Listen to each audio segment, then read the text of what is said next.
இப்பொழுது சாட்சியின் நேரம். யாராவது சாட்சிகள் சொல்ல விரும்பினால், சாட்சியம் பகர விரும்பினால் தாராளமாக முன் வரலாம். ஏற்கனவே சென்ற மாதம் ஒரு சாட்சியை பகிர்ந்தார்கள். அவ்வாறு நான் வேண்டிக் கொள்ள சொன்னேன். ஒவ்வொரு மாதமும் நீங்கள் வியாகுல தாயிடத்தில் உங்கள் கருத்துக்களை வைத்து நான் சான்று சொல்கிறேன், சாட்சியம் பகர்வேன், அம்மா எனக்கு துணை செய்யும் என்று நம்பிக்கையோடு கேட்டவர்களுக்கு கண்டிப்பாக கிடைத்திருக்கும். ஆனால் தைரியத்தோடு வரதான் யாருக்கும் கொஞ்சம் கஷ்டம். ஆக தைரியத்தோடு இருந்தால் தாராளமாக முன் வந்து ஒரு சாட்சி சொல்லலாம். உங்கள் பெயர் சொல்லுங்கள், என்ன வேலை செய்றீங்கன்னு சொல்லிட்டு சாட்சி சொன்னால் நல்லா இருக்கும். வா, வெரி குட்.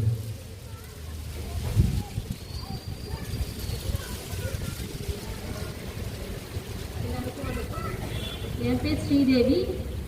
கடவுளோட ஆசீர்வாதம் நிறைய எனக்கு கிடைச்சிருக்கு. அது சொன்னால் நிறைய சொல்லிட்டே இருக்கலாம். இப்போ புதுசாக ஒரு அற்புதம் எனக்கு நடந்துச்சு. அது உங்கள் எல்லாருக்கிட்டையும் சொல்லணுன்ட்டு ரொம்ப ஆவலோட வந்துட்டேன். அது என்னன்னா, என் சிஸ்டருடைய ஹஸ்பண்ட் வந்து ரொம்ப உடம்பு சரியில்லாமல் இருந்தார். ஒரு 6 மாதமாக உடம்பு முடியாமல் ரொம்ப வலி அந்த மாதிரி ப்ராப்ளம்ஸ் இருந்தார்.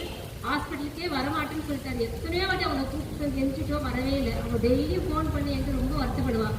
ஹாஸ்பிட்டலுக்கு வரவே மாட்டார், அவர் என்ன சொன்னாலும் கேட்க மாட்டாருன்ட்டு. பார்த்ததுக்கப்புறம் சரி மாதா கிட்ட சொல்லணுன்ட்டு நான் வந்து கேண்டில் ஏற்ற ஆரம்பித்தேன்.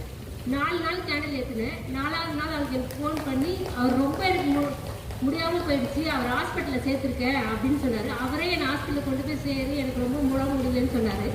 ஹாஸ்பிட்டலில் கொண்டு போய் 4ஆவது நாள் அவர் சேர்த்துருந்தாரு. அப்போ சொல்லியிருந்தாங்க எல்லா டெஸ்ட் எடுக்க சொல்கிறாங்க, ரொம்ப பயமாக இருக்குது எனக்கு, ஏதாச்சும் அவருக்கு இருக்கும்போது ரொம்ப கஷ்டமாக இருக்குது. இல்லை ஒன்றும் நடக்காது, நீ எல்லா டெஸ்ட்டும் நீ எடுத்துக்கோ அப்படின்ட்டு ஜெம் ஹாஸ்பிட்டலில் தான் அவர் அட்மிட் பண்ணியிருந்தாங்க. அப்புறம் 6ஆவது நாள் எல்லா டெஸ்ட்டும் எடுத்து ரிசல்ட் வந்துச்சு. நான் கேண்டில் எடுத்து வெளில போகிறேன். எனக்கு ஒரு ஃபோன் வந்துருச்சு. டெஸ்ட் எல்லாம் எடுத்துட்டாங்க, எந்த பிரச்சனையும் இல்லையா, லிவரில் மட்டும் லைட்டாக ஜாண்டிஸ் மட்டும் தான் இருக்குன்னு சொன்னார். டேப்லெட் போட்டால் சரியாயிடும், 1 மாதத்தில் அவர் சரியாயிடும்னு சொல்லிட்டாரு. 1 மாதம் மாத்திரை மட்டும் போட சொன்னாங்க அப்படின்னு சொல்லிட்டாரு. 7ஆவது நாள் கேண்டில் ஏற்றிட்டு போகிறோம். அவர் டிஸ்சார்ஜ் பண்ணிட்டாங்க. அவர் ஹாஸ்பிட்டலேருந்து வீட்டுக்கு வந்துட்டார். அவர் 7ஆவது நாள் இப்போ ரொம்ப நல்லா இருக்காரு. நல்லா சாப்பிடவே இல்லை சுத்தமாக. அவர் ஒரு 6 மாதத்தில் 1 மாதம் சுத்தமாக சாப்பிடாம வெறும் கஞ்சி மட்டுமே குடிச்சிட்டே இருந்தார். நாங்களாம் ரொம்ப பயந்துட்டு இருந்தோம். இப்போ நல்லா சாப்பிட்டேன். இப்போ வரப்போ அவருக்கு ஒரு ஃபோன் பண்ணிட்டு வந்தேன். இப்போ உங்களை பற்றி நான் சொல்ல போகிறேன் மாதா கிட்ட அப்படின்ட்டு. உங்களால் முடிஞ்சால் அங்கே இருக்க ஏதாச்சும் ஒரு மாதாவுக்கு ஒரு கேண்டில் ஏற்றுங்கன்னு சொல்லிட்டு தான் நான் இங்கே வந்து சாட்சி சொல்லியிருக்காங்க. மாதாவுக்கு ரொம்ப நன்றி. இயேசுவுக்கே புகழ், இயேசுவுக்கே நன்றி. எவ்வளோ பெரிய சாட்சி சொன்னாங்க. ஜோர் கைத்தட்டி எப்படி இருந்துருப்பாங்க. ஆண்டவருக்கு நன்றி சொல்ல வேணாமா? அவ்வாறு வேறு யாராவது இருக்கீங்களா சாட்சி சொல்கிறவங்க?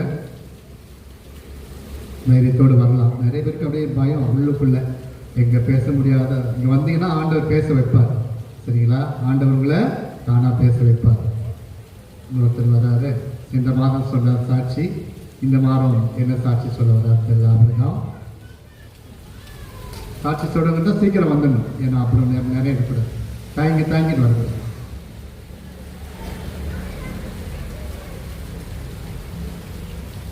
மரியே வாழ்க, மரியே வாழ்க, வியாகுல அன்னையே.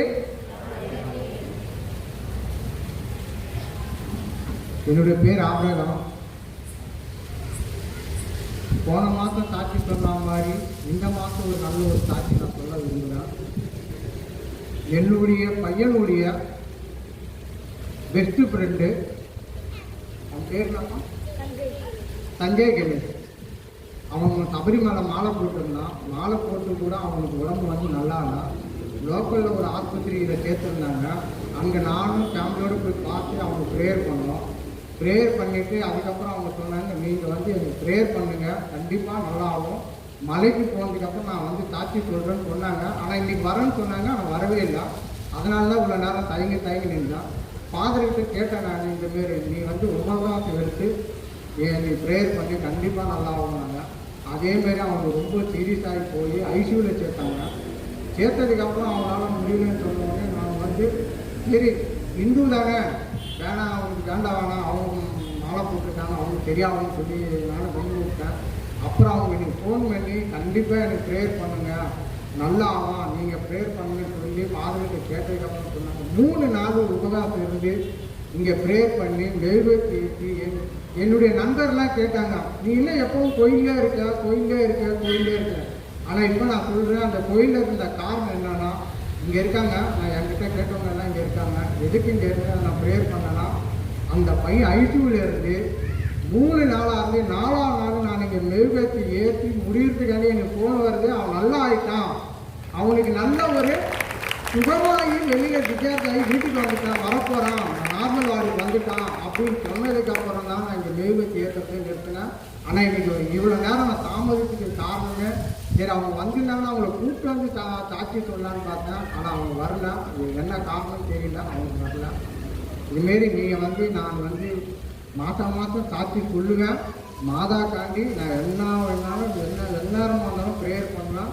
யாராக இருந்தாலும் நீங்கள் தயவு செஞ்சு மாதா கிட்ட மெழுகுவர்த்தி ஏற்றி முட்டிக்கால் போட்டு மன உருகி நீங்கள் பிரார்த்தனை பண்ணுங்கள். கண்டிப்பாக எல்லாம் நடக்கும். ஐசியூவில் இருந்த பையன் நார்மலாகி வெளியில் வந்துட்டு பெரிய விஷயம். அவங்க மாலை போட்டிருந்தா கூட நீங்கள் ப்ரேயர் பண்ணுங்க அப்படின்னு சொன்னதுனால நீங்கள் ப்ரேயர் பண்ணணும். 3ஆவது நாளில் அவங்க டிஸ்சார்ஜ் ஆகி நம்ம நார்மல் ஆர்டர் வந்தவொடனே எங்களுக்கு ஃபோன் பண்ணாங்க. நான் ஃபாதர் பார்த்துட்டு சொல்லியிருக்காங்க, மரியே வாழ்க. ஆண்டவருக்கு நன்றி. இயேசுக்கே புகழ். சத்தமா சொல்லலாம். இயேசுக்கு நன்றி, மரியே வாழ்க. அன்புக்குரியவர்களே, இவ்வாறு சாட்சியம் சொல்லும் நபர்கள் அடிக்கடி இவ்வாறு ஒவ்வொரு மாதம் சொல்லும் பொழுது நிறைய பேர் வருவான். கண்டிப்பாக எனக்கு தெரியும். ஏன்னா பாத்திமா கோவிலில் கோடம்பாக்கத்தில் 13ஆம் தேதி இவ்வாறு தொடங்கும் பொழுது முதல்ல ஒருத்தர் தான் வந்தான்.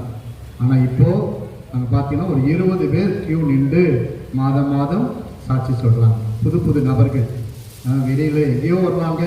இதை கேள்விப்பட்டு அவங்க இந்த 13ஆம் தேதி டிவோஷனில் பங்கெடுத்தாங்க. மதுரையிலேருந்து வந்து கூட சமீபத்தில் ஒருத்தர் எனக்கு ஃபோன் பண்ணார், ஃபாதர் நீங்கள் இருக்கும்போது தொடங்குனீங்க, இன்றைக்கும் நான் போய் என் வீட்டில் எனக்காக ஜெபித்தேன், அந்த அம்மா எங்களுக்கு துணையாக இருந்து கண்டிப்பாக நல்லது செஞ்சாங்க என்று சொன்னார்கள்.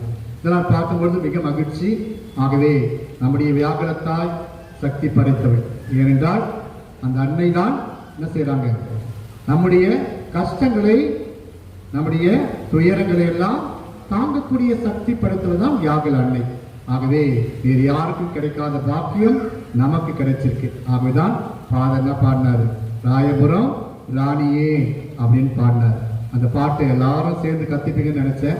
இன்னும் நம்ம சீடி வழியாக தான் பாடுறோம் இல்லை, அது நம்முடைய திருத்தல பாடல் அப்படின்னு நம்ம சொன்னோம்.